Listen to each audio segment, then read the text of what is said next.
सबसे पहले तो आप सबके लिए एक बहुत जोरदार तालियां हो जाए। आप बहुत डेडिकेटेड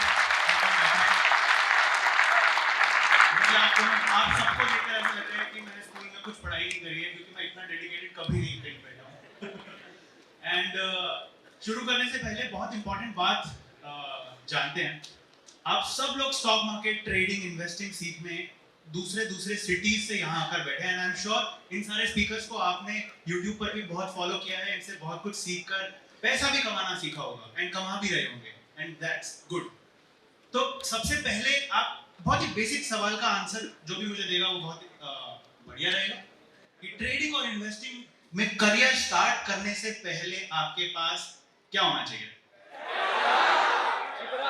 मैंने कहा था इंटेलिजेंट लोग हैं, इनको आंसर पता होगा। ओके, चलो एक क्विक सर्वे फटाफट से शुरू करते हैं। यहाँ पे कितने लोग ऐसे हैं, तीन ऑप्शन दे रहा हूँ, तीनों में से एक भी हो तो हाथ खड़ा कर देना। कितने लोग ऐसे हैं जो जॉब कर रहे हैं या जिन्होंने जॉब किया है या स्टूडेंट है फ्यूचर में जॉब करेंगे, ऐसे कितने लोग हैं? ठीक है, इन सबको मजा आने वाला है। ठीक है, चलो तो शुरू किया जाए। बात यह है कि भाई डिकोडिंग सैलरी, आपने ऑप्शन सीख लिया, आपने ट्रेडिंग सीख ली, इन्वेस्टिंग सीख ली, ये सैलरी में इतना कॉम्प्लिकेटेड क्या चीज है? चलो देखते हैं नेक्स्ट स्लाइड भैया प्लीज। ओह सॉरी सॉरी भैया, ये तो दुबई की सैलरी स्लिप आ गई, इंडिया की लगाओ प्लीज। इंडिया की हाँ ये है। अरे बाप रे। तो आज हम इस सैलरी स्लिप को डिकोड करने वाले हैं। ठीक है, नेक्स्ट स्लाइड। तो इंडिया में बेसिकली सैलरी इतनी कॉम्प्लिकेटेड क्यों है? मैंने आपको दुबई की सैलरी स्लिप दिखाई, इसमें 2-3 कंपोनेंट होते हैं, वो भी एनुअल सैलरी स्लिप है पूरे साल। मैंने पूछा मेरे दुबई के कुछ दोस्तों से कि यार सेशन के लिए मुझे सैलरी स्लिप चाहिए, बोले हमारे यहाँ तो होता ही नहीं है, सीधा बस पैसा आता है। अपने आप इतनी कॉम्प्लिकेटेड क्यों है? दो चीजें।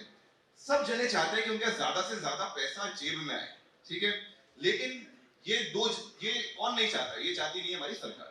तो सरकार दो चीजें करती है। There are lot of statutory components जो आपको सैलरी मिलने से पहले ही कट हो जाते हैं, जैसे पीएफ, नाम सुना है? PF, provident fund, ESI, labour welfare fund, professional tax और फलाना ढीम का बहुत सारे स्टैट्यूटरी डिडक्शंस। वो गवर्नमेंट बोलेगी कि अगर आप जॉब करोगे ये तो हम काटेंगे ही काटेंगे, हाँ उसके अगेंस्ट आपको कुछ सर्विसेज मिलेगी या आने वाले 15 साल 20 साल बाद आपको कुछ पैसा एनपीएस के फॉर्म में मिल जाएगा रिटायरमेंट के समय, अभी आपको नहीं देंगे। दूसरा जो मेजर कंपोनेंट आपकी सैलरी से बाहर चला जाता है वो है टैक्स, जिसको आप सैलरी स्लिप में देखोगे टर्म आएगी टीडीएस। टीडीएस के फॉर्म में गया वो पैसा। तो ये दोनों जितने भी यहाँ पे एम्प्लॉइज या एम्प्लॉइज बनने वाले बैठे वो बचाना चाहते हैं। इवन जो एम्प्लॉयर्स बैठे वो भी कम से कम देना चाहते हैं, भाई उनका भी खर्चा कम हो और उनके एम्प्लॉय को ज्यादा ज्यादा पैसा मिले। ये दोनों चीज की जुगाड़ करने के लिए सारा माया जाल, सारा प्रपंच जो बुना जाता है वो इसी के लिए कि कम से कम स्टैट्यूटरी डिडक्शंस हो और कम से कम हमारा टैक्स कटे। तो आज उसके बारे में मैं आपको कुछ मजेदार चीजें सिखाने वाला हूं। तो ये 5-6 चीजें अपन सीखने वाले हैं। नेक्स्ट, ओके, तो पहला कंसेप्ट इंपॉर्टेंट टर्म्स है, स्पेशली जो लोग जॉब करेंगे और अपनी सैलरी को नेगोशिएट करेंगे, तो उनके लिए 3 टर्म जान लेना बहुत जरूरी है, क्योंकि आज सारा खेल है ना सीटीसी के अराउंड खेला जा रहा है, लेकिन उस गेम के नियम ही आपको पता नहीं है। मैं गेम के रूल्स आज आपको सिखा रहा हूं। तो 3 टर्म्स है, रेट, अर्न्ड एंड एरियर। ठीक है, ग्रॉस, इसके आगे कई बार ग्रॉस वर्ड जुड़ा होगा, gross rate, gross earned and जो एरियर बन रहा है। तो ये ग्रॉस रेट क्या होगी? ये सबसे इंपॉर्टेंट है आपकी सैलरी में, और तमाम चीजें होगी, अभी इसको मनदीप कुछ एग्जांपल से बताएगा। आपकी सैलरी में तमाम चीजें होगी, लेकिन ये सबसे इंपॉर्टेंट चीज है और इसका मेंशन कहीं भी नहीं होता है। रेट वो चीज है जिसके ऊपर सारी कैलकुलेशन गणित की जा रही है। जैसे स्टॉक की क्या रेट चल रही है वो उसके ऊपर हम स्टॉक खरीदते बेचते हैं, उसी तरह से सैलरी की क्या रेट है इसके ऊपर हमारी सैलरी कैलकुलेट की जाती है। अगर किसी एम्प्लॉय की सैलरी की रेट है 50,000 रुपए और मान लो पूरे महीने ऑफिस नहीं जाए, उसके पास कोई पेड लीव नहीं हो, तो कितने पैसे मिलेंगे उसको? कितने पैसे मिलेंगे?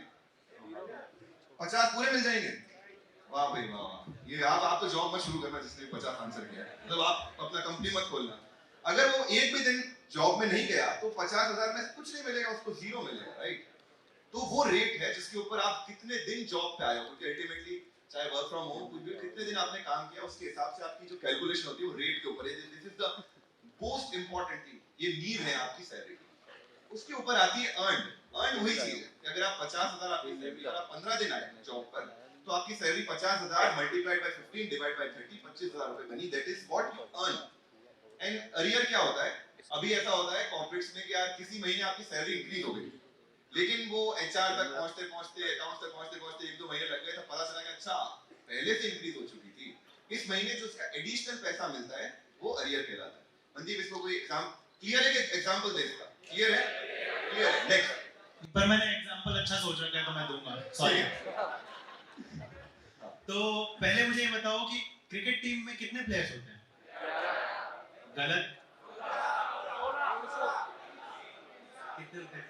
15 15। 15। बट आप सोचो, बहुत सारे लोगों ने 11 जवाब दिया। इसका रीजन क्या है? कि ऐसा नहीं है कि वो अच्छा नहीं खेलते, बट सबकॉन्शियसली हम उनको गिनते ही नहीं है। 4 प्लेयर्स को हम गिनते नहीं है। उसको बोलते हैं एग्जेम्प्ट इनकम। आप जब भी कुछ पैसा कमाते हो, पैसा अलग अलग इनकम सोर्सेस से आता है। आगे वाली स्लाइड में आ गया। नहीं, मैंने चेंज कर दिया। चेंज करो ना। हाँ ठीक है। ठीक है। तो जब जब आप पैसा कमाते हो, पैसे की इनकम सोर्स पे डिपेंड करता है कि उसको क्या बोलेंगे। हर टाइप की इनकम का एक नाम दे रखा है इनकम टैक्स, इसीलिए उसकी किताब इतनी मोटी है। एंड बहुत सारे ऐसी इनकम होती है जो आपको अपनी total taxable income, net taxable income तो छोड़ो, टोटल इनकम में भी काउंट नहीं करनी है। जब आप साल के एंड में गिनोगे ना कि मैंने कितना पैसा कमाया है, उसको साइड में रख के गिनोगे। उस साइड में रखी हुई इनकम को बोलते हैं एग्जेम्प्ट इनकम। सरकार बोल रही है कि हमें आप ये बताओ ही मत कि आपने कितना, मतलब बताओ, ऑफ कोर्स आईटीआर में बताओ, कैलकुलेशन में मत दिखाओ, ये एग्जेम्प्ट है। इसके क्या एग्जांपल्स होते हैं? एग्रीकल्चर इनकम, पार्टनरशिप फर्म से अगर आपको प्रॉफिट मिलता है तो वो आता है, एचआरए आता है, एलटीए आता है। इवन अब आप सोच रहे हो कि हमारे काम की कम चीजें हैं, बट एचआरए, एलटीए और बहुत सारे अलाउंस ये एग्जेम्प्ट इनकम में आते हैं। एंड एक बहुत इंपॉर्टेंट कंपोनेंट भी एग्जेम्प्ट इनकम में आता है, वो है आपका एम्प्लॉयर्स कंट्रीब्यूशन ऑफ पीएफ। अब पीएफ में एम्प्लॉयर आपकी सैलरी से 12% काटता है, उसको बोलते हैं एम्प्लॉयज कंट्रीब्यूशन, और खुद की जेब से 12% और देता है, उसको बोलते हैं एम्प्लॉयर्स कंट्रीब्यूशन। तो जब आप अपनी इनकम का टोटल निकालते हैं तो अब एम्प्लॉयर ने जो अपनी जेब से 12% भरा है, उसको एग्जेम्प्ट मान के उसको काउंट ही नहीं करते। तो ये बनता है अपना एग्जेम्प्ट इनकम। तो जो 15 में से 4 प्लेयर हैं, हमने उसको गिना ही नहीं, हमने गिनती स्टार्ट ही 11 से करी। अब 11 में से भी मान लो किसी खिलाड़ी को अपन ने बाहर निकाल दिया, चोट वोट लग जाए, रेड कार्ड देके। हाँ जी, रेड कार्ड देके बाहर निकाल दिया, तो उसको बोलते हैं डिडक्शन। अभी टैक्स एग्जेम्प्ट पे भी नहीं लगेगा, डिडक्शन पे भी नहीं लगेगा, बट कैटेगरी वाइज अलग अलग हो जाता है। डिडक्शन को पहले काउंट कर लिया जाता है, बट अगर आपने सरकार की बताई हुई कुछ कंडीशंस को सेटिस्फाई कर दिया तो उसको वापस माइनस कर लेंगे और उस इनकम पर भी आपको टैक्स नहीं देना पड़ेगा। तो बहुत लोग एग्जेम्पशन को भी डिडक्शन या डिडक्शन को भी एग्जेम्पशन बोल के एड्रेस करते हैं, बट दोनों में बहुत बड़ा डिफरेंस ये है कि एग्जेम्पशन एक बार आपने कमा लिया तो सीधा एग्जेम्प्ट हो जाएगा। आपको कुछ एक्स्ट्रा इन्वेस्टमेंट नहीं करना पड़ेगा सरकार को ये दिखाने के लिए कि प्लीज मुझे इसको माइनस करने दो, बट डिडक्शन पहले काउंट हो जाएगा बाय डिफॉल्ट। मार्च खत्म होने से पहले अगर आपने वो सर्टेन काम नहीं किए, इंश्योरेंस नहीं खरीदा, इन्वेस्टमेंट नहीं लिया, तो वो आपका काउंटेड ही रहेगा।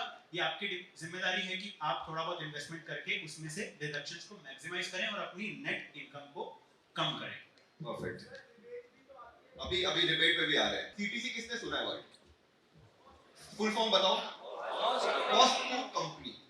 अब मैं आपको एक बहुत बड़ा मिथ क्लियर करता हूँ। लेबर लॉज, नाम सुनोगे? लेबर लॉज हमारे चैनल का नाम है, लेबर लॉ एडवाइजर, है ना। लेबर लॉज में सीटीसी का कोई जिक्र ही नहीं है। हमारे इंडिया में 50-60 लेबर लॉज है, एक में भी सीटीसी वर्ड का जिक्र नहीं है। ये एक बनाई हुई एक माया जाल है जो एम्प्लॉयज ने क्रिएट किया है आपको कंफ्यूज करने के लिए और एचआर का काम बढ़ाने के लिए, ठीक है। तो CTC word cost to company, यानी एक एम्प्लॉय को हायर करने में मुझे कितनी कॉस्ट आ रही है, ये एम्प्लॉयर ये चीज जानना चाहते हैं ताकि उनको पता चले कि ओवरऑल हमारी कंपनी में एम्प्लॉय हायर करने में कितना खर्च आता है। अब इसमें कुछ जेन्युइन चीजें आप डाल सकते हो, जैसे कि जो एम्प्लॉयर का पीएफ वाला कंट्रीब्यूशन है वो इसमें वो डाल सकते हैं, ठीक है। वो आपको साल के अंत में जो दिवाली पे बोनस दे रहे हैं, अगर उसकी पहले से प्री कैलकुलेशन है उनके पास, वो इसमें डाल सकते हैं, जेन्युइन चीजें। लेकिन उसके अलावा कुछ ऐसी चीजें जो उसमें नहीं डालनी चाहिए वो भी डालते हैं। कई लोग एम्प्लॉयज इसमें ग्रेचुइटी का कंपोनेंट डालते हैं, अगर ये बंदा मेरे साथ 5 साल से ज्यादा टिक गया तब इसके जाने पर मैं इसको जो पैसा दूंगा वो मैं अभी सीटीसी में ऐड करके रख रहा हूं। वेरिएबल बोनस नाम से एक बहुत बड़ा कंपोनेंट डाल देते हैं जो 10,000 रुपए से लेकर 5 लाख रुपए तक का होता है। उससे आपकी सीटीसी जो 12 लाख थी वो 17 लाख 18 लाख हो जाएगी। 6 लाख वेरिएबल है, मिलेगा नहीं मिलेगा पता नहीं, लेकिन हमारी कॉस्ट टू कंपनी है। चलो ये तो फिर भी चल जाएगा। एम्प्लॉयर अगर चाहे तो आपके ऊपर उन्होंने एसी लगा रखा है तो एसी के बिल को भी सीटीसी में डाल सकता है, क्योंकि कोई रूल्स एंड रेगुलेशन है नहीं। तो CTC is purely fictitious number, इसका कोई रियल लाइफ सिग्निफिकेंस नहीं है। लेकिन जहां पे भी आप नेगोशिएशन के लिए जाओगे, हर जगह आपको सीटीसी प्लेट पर रखकर परोसी जाएगी। आपको उससे बच के रहना है। आपको उसके अंदर क्या ढूंढना है? आपको उसके अंदर ढूंढनी है रेट। ये वर्ड भी नहीं मिलेगा आपको, बातचीत करके निकलवाना पड़ेगा कि एक्चुअली मेरी रेट क्या है। तो पहला वर्ड हो गया सीटीसी। उसके बाद जो सेकंड टर्म है ग्रॉस रेट, ये हमारे लिए सबसे इंपॉर्टेंट है, जिसके ऊपर सारी गणित होने वाली है, जो मैंने आपको पिछले स्लाइड में समझाया था कि उस चीज को ध्यान में रखो और उसके नंबर्स के साथ ही सारी खेल होगा। तो ये है सबसे इंपॉर्टेंट। तो सबसे बड़ा जो आपको सिक्का दिखाया जाता है, जो सबसे बड़ी रोजी पिक्चर दिखाई जाती है, वो कहलाती है सीटीसी। उसके बाद जो पिक्चर में आता है, जो सबसे इंपॉर्टेंट है, जिसके ऊपर आपको ध्यान रखना है, वो है आपकी ग्रॉस। और कई बार ऐसा होगा कि यार 12 लाख रुपए का पैकेज लगाया, लेकिन घर पे तो 30,000 रुपए आ रहे हैं। जो आपके पास नेट बच रहा है, जो घर पे आ रहा है, जो इन हैंड भी बोलते हैं, वो कहलाती है नेट। तो ये तीन सिक्के आपको दिखाए जाते हैं। सबसे बड़ा सिक्का है हमारा सीटीसी, उस पर हमको ध्यान नहीं देना है। द मिडल सिक्का is the most important one, और जो छोटा है वो कैलकुलेशन के हिसाब से फाइनली, अगर आप रेगुलर काम पे जाओगे, अगर सारे आपके डिडक्शन वगैरह सही है, तो जो आपको घर पे मिलेगा वो कहलाएगा नेट। Next slide. एक और रिलेटेबल एग्जांपल देता हूँ। आप सब लोग ट्रेडिंग इन्वेस्टिंग बहुत ज़्यादा फॉलो करते हैं, तो ये आपको पता होगा, बहुत रेस्ट ऑफ द वर्ल्ड को नहीं पता। जब भी वेबसाइट पर या कोई आकर बोलता है ना कि देखो मेरा ये लास्ट 1 ईयर का रिटर्न या ये मेरा 5 साल का रिटर्न, आप सबको समझ आता है कि this is not a long term return. एक साल में 3 महीने में तो हर कोई शेयर बन सकता है। सिमिलरली आपको कंपनीज बोलेंगे आपका 12 लाख का सीटीसी है, या आप जब एमबीए कॉलेजेस में या किसी भी कॉलेज में एडमिशन लेते हो, सबसे पहला वो टैब जिसका भी प्लेसमेंट वगैरह अच्छा जाता है, वो वहाँ पे हाईलाइट करके रखते हैं हमारे बच्चों के इतने पैकेजेस लगे, वहाँ पर भी वो सीटीसी ही लिखा होता है। तो जब आप कॉलेज की फीस भरते हो, वो नेट होती है 12, 15, 20, 25 लाख रुपए की। बट जब उस कॉलेज से जाकर आपको वो कॉलेज कन्विंस करता है कि हम हमारे बच्चों का 12 लाख का सीटीसी लगवाएंगे, चांसेस आर आपका 7 या 8 लाख रुपए इन हैंड आएगा। तो कभी भी सीटीसी पर ध्यान नहीं देना है, जैसे आप 1 ईयर रिटर्न पर ध्यान नहीं देते हैं। परफेक्ट। अब ये एक लास्ट कंसेप्ट समझ रहे हैं, TDS versus income tax. I am sure यहाँ पे बहुत सारे सीए ट्रेडर्स बैठे हैं, उनको पता है, लेकिन जिन जो बच्चे हैं उनको मैं समझा रहा हूँ। TDS is just half the picture. अगर आपने सारे अपने इनकम को डिक्लेयर किया है, तो हो सकता है आपकी दोनों पिक्चर सेम हो, लेकिन ऐसा हो सकता है कि अगर आपने अपने सारे इनकम्स डिक्लेयर नहीं करे अपने एम्प्लॉयर को, तो जो पहले से आपका पैसा काट के सरकार को जमा करा रहा है, वो थोड़ा सा कम है, और जब साल खत्म होगा तो आपको पता चलेगा अरे अभी तो और टैक्स भरना है। तो that is the simple difference between TDS and income tax. Next, सबसे पहले आपका एम्प्लॉयर आपको पैसा भेजे, उससे सबसे पहले जेब भरती है सरकार की। तो सरकार अपना पैसे ले लेती है टैक्स के फॉर्म में। अभी आपको मिला नहीं, अभी रास्ते में चल रहा है पैसा। सबसे पहले सरकार ने अपना पैसा निकाला। सरकार ने अपना पैसा निकाला, उसके बाद बहुत सारी एजेंसीज है जो अपना पैसा निकालती है। वो पीएफ हो गया, वो ईएसआई हो गया, वो लेबर वेलफेयर फंड हो गया, वो सारे लोग अपना पैसा निकालेंगे। जो स्टैट्यूटरी डिडक्शंस हैं, इसके अगेंस्ट आपको कुछ सर्विसेज लॉन्ग टर्म में कुछ पैसा मिल सकता है, लेकिन श्योरिटी नहीं है, तो ये पैसा निकलेगा। उसके बाद थर्ड कंपोनेंट आता है अलाउंसेस का, जो मैंने सैलरी स्लिप दिखाई थी उसमें आपने देखा था एचआरए, बहुत सारे कंपोनेंट्स हैं, LTA, travel allowance, convince allowance. ये सारे कंपोनेंट्स बेसिकली क्या है? एचआरए का मतलब क्या हुआ? House rent allowance. अगर आपने घर रेंट पे लिया है, तभी तो आपको एम्प्लॉयर एचआरए देगा। अगर आपका घर रेंट पे है ही नहीं, तो एचआरए मिलने का कोई पॉइंट नहीं है, उस पे कुछ आपका पैसा टैक्स बचेगा नहीं। तो इसीलिए एचआरए जैसा कंपोनेंट क्या करता है, वो आपके खर्चे को क्वांटिफाई करता है, आपके एम्प्लॉयर से एक अलाउंस देता है, और वो अलाउंस सीधा के सीधा आप खर्च कर देते हो। उस अलाउंस से आप एंजॉय नहीं करते हो, सीधा से सीधा खर्च कर देते हो। अगर आपको कन्वेंस मिल रहा है, तो क्यों मिल रहा है? कि आप कन्वेंस कहीं ट्रैवल करके आ रहे हो, इससे आपको कन्वेंस अलाउंस मिल रहा है। अगर आपको यूनिफॉर्म अलाउंस मिल रहा है, तो प्रोबेबली आपकी कंपनी में किसी प्रकार की यूनिफॉर्म होगी, इसलिए अलाउंस मिल रहा है। उसको मेंटेनेंस करने के लिए आपको अलाउंस दिया जा रहा है, वो अलाउंस उसके लिए पैसा है। तो ये सारे भी आपके एक तरह से खर्चे हो जाने वाले हैं। लास्ट में जो बचता है वो आपका बेसिक सैलरी बढ़ता है। इसमें डीए भी इंक्लूडेड है, जो गवर्नमेंट एम्प्लॉयज उनके लिए मैं ये बोल रहा हूँ। डीए नाम का भी कंपोनेंट होता है। ये एक्चुअल में आपके पास पैसा आ रहा है, इसमें से आपको सारे खर्चे करने हैं। आपको इसमें घर के लिए खाना भी लाना है, इसमें घर पे शॉपिंग भी करनी है, बच्चों की फीस भी देनी है, और मोस्ट इंपॉर्टेंटली आपको इन्वेस्टमेंट भी करना है, बाकी सारी चीजें करनी है। वो लास्ट जो आप तक बचता है सैलरी का चल चल के, वो यहाँ पे पहुंचा है। एक निंजा टेक्निक बताऊं? अभी आपने सुना कि आपको अगर एचआरए मिलता है तो आपको उसका डिडक्शन मिल जाएगा अगर आप रेंट पे कर रहे हो तो, और आप अपने घर पे रह रहे हो तो आपको एचआरए मिलेगा, पर क्या आप उसका डिडक्शन ले पाओगे? बताओ। सबको पता है निंजा टेक्निक, किसको नहीं पता है? तो बता देता हूँ। चलो देखो, आप अपने घर पे रह रहे हो, एज लॉन्ग एज वो घर आपके नाम पर नहीं है, आपके पापा मम्मी के नाम पर है, तो आपके पापा मम्मी को अलग परिवार माना जाता है। आफ्टर यू टर्न 18 और एक बार आप 18 के हो जाते हो, तो आपको अलग ही परिवार माना जाता है। अभी आपका परिवार हो सकता है ना बना हो, वाइफ आएगी, हस्बैंड आएगा, जो भी है। तो आप एज एन इंडिविजुअल किसी और के घर में रुक रहे हो, तो पापा मम्मी को रेंट पे कर दो, एचआरए का डिडक्शन मिल जाएगा। हाँ, ये जो बड़ा चौकोर है, रेक्टेंगल है, ये आपकी ग्रॉस टोटल इनकम। नेक्स्ट, इसके दो हिस्से हैं। पहला है एग्जम्प्टेड इनकम, ये सरकार इस पर ध्यान ही नहीं देगी। एज लॉन्ग एज आपने सब एथिकल तरीके से काम किया, सरकार बोलेगी इसमें मुझे टैक्स नहीं चाहिए भैया, ये तो पूरा तू ले जा।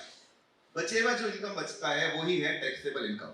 इसमें कई सारे न्यूआंसेस हैं जो यहाँ पे सीए बैठे बोलेंगे यार ये थोड़ा ये ऐसा है, इसमें टेक्निकलिटी। हाँ, एक बेसिक कंसेप्ट समझा रहा हूँ, ठीक है। तो आपकी ग्रॉस टोटल सैलरी के दो हिस्से हुए। पहली सैलरी का कंपोनेंट जो इनकम टैक्स की नजर में नहीं आ रहा है वो आपकी एग्जम्प्टेड इनकम है, और दूसरी टैक्सेबल इनकम। इसके कुछ एग्जांपल नेक्स्ट है। बट टैक्सेबल इनकम पे तो लग जाएगा ना टैक्स। टैक्सेबल इनकम पे लग जाएगा, वो भी बचा रहा हूँ अभी, वो भी बचा रहा हूँ, ठीक है। तो एग्जम्प्टेड इनकम के कुछ एग्जांपल्स हैं, नेक्स्ट स्लाइड करते जाइए। इसमें भी दो हिस्से होंगे। पहला होगा डिडक्शंस। अब जो डिडक्शंस, जिसकी हम ज्यादातर लोग सोशल मीडिया पे, यूट्यूब पर जब टैक्स बचाने के वीडियोस देखेंगे तो इसकी आप बात देखेंगे, जैसे पीपीएफ हो गया, ईपीएफ हो गया, टैक्स सेविंग के इन्वेस्टमेंट हो गया ईएलएसएस की फॉर्म में, आपका हेल्थ इंश्योरेंस हो गया, ईटीसी वाले, ईटीडी वाले, जो सारे खर्चे हैं, जो इन्वेस्टमेंट है, ये सारे भी आपके टैक्सेबल इनकम में से माइनस कर दिए जाएंगे। मान लो आपकी ओवरऑल 20 लाख है, 20 लाख में से मान लो 10 लाख रुपए आपकी एग्जम्प्ट इनकम है, वो तो सीधी गई। अब बचे हुए जो 10 लाख के पहले डिडक्शंस हमारे हो जाएंगे, मान लो 2 लाख 3 लाख के डिडक्शंस और बच गए। अब जो बचे 7 लाख रुपए, उस पे आपकी टैक्स की गणना होगी। और एक और चीज जो किसी ने यहाँ पे पूछा था, रिबेट। तो रिबेट क्या होता है?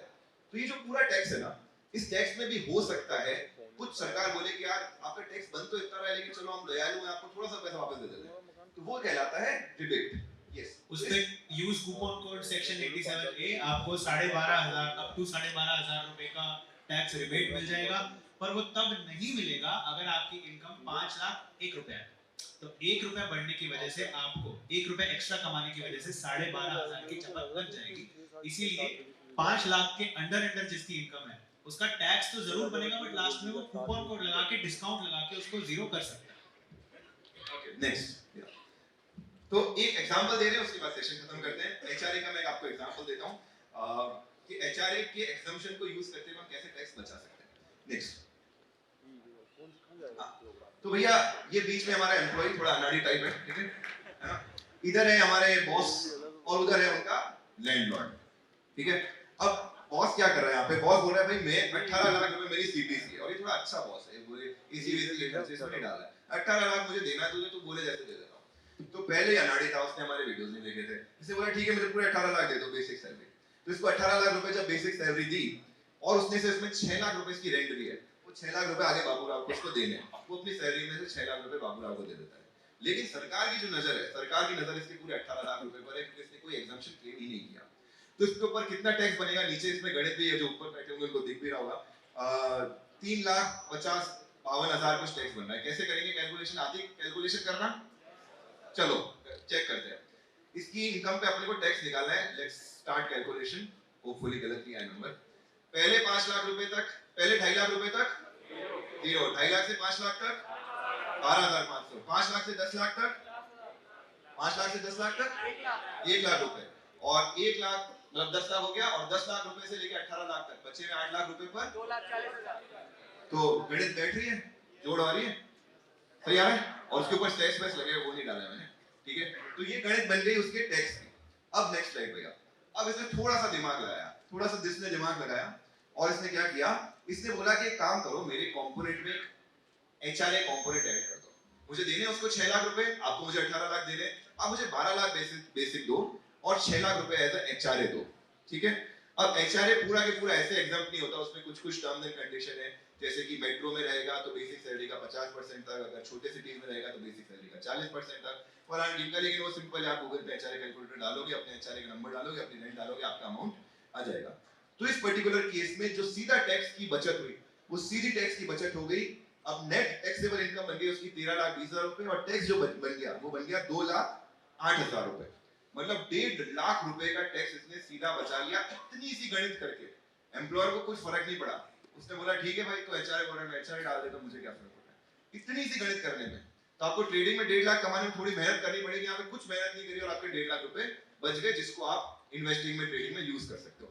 इसी का एक और एग्जांपल दिखा रहा हूं, नेक्स्ट। अब इस केस में क्या किया हमने, इस केस में जो बॉस था, बॉस को उन्होंने बोला कि यार एचआरए मेरा 0 रख दो, आप एक काम करो, मेरे बिहाफ पे मेरी रेंट भर दो और मुझे वो rented house free of cost दे दो। इसके लिए एक टर्म आती है परक्यूसिट, ओके, वो आप मुझे दे दो। ये मेरे लिए एक तरह का पर्क है कि भाई मैं इतनी अच्छी कंपनी में काम कर रहा हूँ, इस कंपनी ने मुझे खुद का एक घर दे रखा है, उसकी रेंट वेंट सब कंपनी देखती है, मुझे कुछ फर्क नहीं पड़ता है। तो इस पर्टिकुलर केस में क्या होगा, इस पर्टिकुलर केस में जो 12 लाख रुपए वो तो मेरी सैलरी में ऐड होंगे, लेकिन ये पर्क कैसे ऐड होगा, इसमें बहुत सारे आगे इनकम टैक्स एक्ट में देखो बहुत सारे रूल्स एंड रेगुलेशन है, अज्यूमिंग दैट कि वो जो बंगला है, जो फ्लैट है, वो मकान एम्प्लॉयर ने भी रेंट पे ही लिया है। तो जो सैलरी के दो कंपोनेंट्स हैं, जिसकी 12 लाख है प्लस ये पर्क का एक हिस्सा ऐड होगा, जो हिस्सा इस केस में बनेगा 15% ऑफ 12 लाख। तो इस पर्टिकुलर केस में बन रहा है 1,80,000 रुपए।